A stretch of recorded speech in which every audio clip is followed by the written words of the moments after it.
We all know the show as Mission Hill, but originally it lived for about 2 years before you ever saw it as the Downtowners, which was a title that we all liked better than Mission Hill, and it had kind of a weird vibe, like a weird Rat Pack era feel to it that we liked.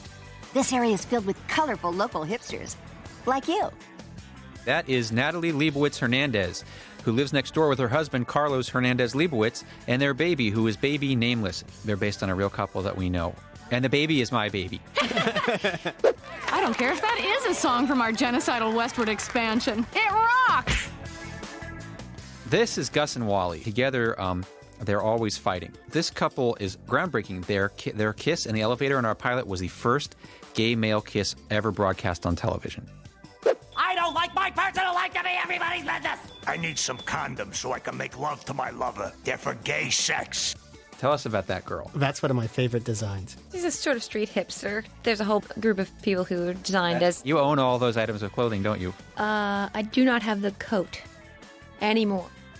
That is Griffo. The name Griffo and his compatriot Sea Dog were guys who vandalized the dumpster outside of our office, and we just took the names that they wrote on the dumpster and made them into characters. I think it's in my pants, man. Why don't you take a look? This is Gwen, everybody's favorite design. Andy's on-again, off-again girlfriend and co-worker. Gwen has a much differently shaped head than almost everyone else in this universe. It's more like a Betty Boop kind of head. Yes, she was someone who everyone found difficult to draw.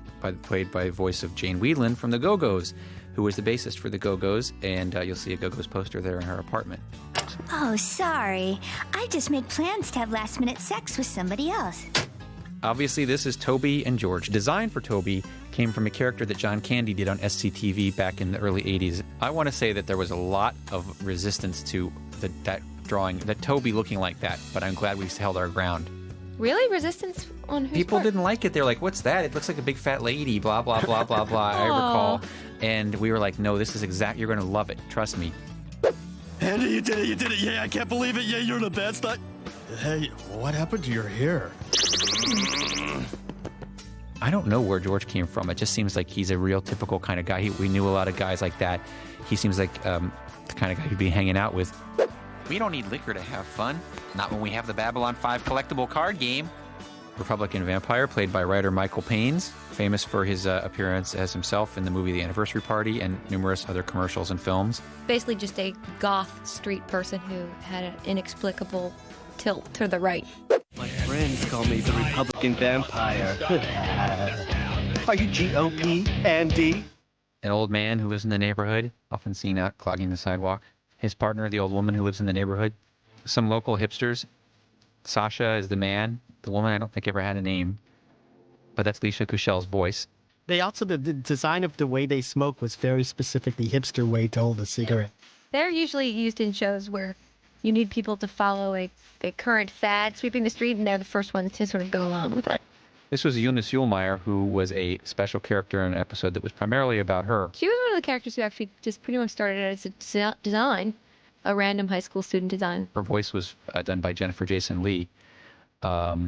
She was a very weird girl who lived with her parents and was just totally out of touch because her parents were so old and she was so weird and bookish.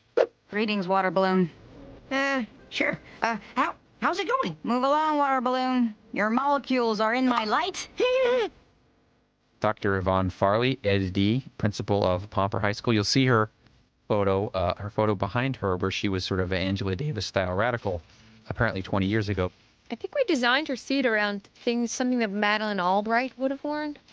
I've called you here because Kevin was caught sleeping during his fourth period AP chemistry class. Ron. One of the best things, too, are the little curly hairs on his arm. Yeah, Ron has a pager. Back when people used to wear pagers all the time, he's got great little shoes. Those shoes are so good. Ron is obviously not his real first name, and he doesn't have a last name. He's the guy who owns Waterbed World, and he is a guy who emigrated from some collapsed Soviet republic. You two close up. I gotta go. I'm feeling so damn sexy right now. We ended up having to change the name of the episode of Mission Hill, which we all liked, and now we've all come to be used to. I don't know whether people loved it, but in any case, here it is on DVD.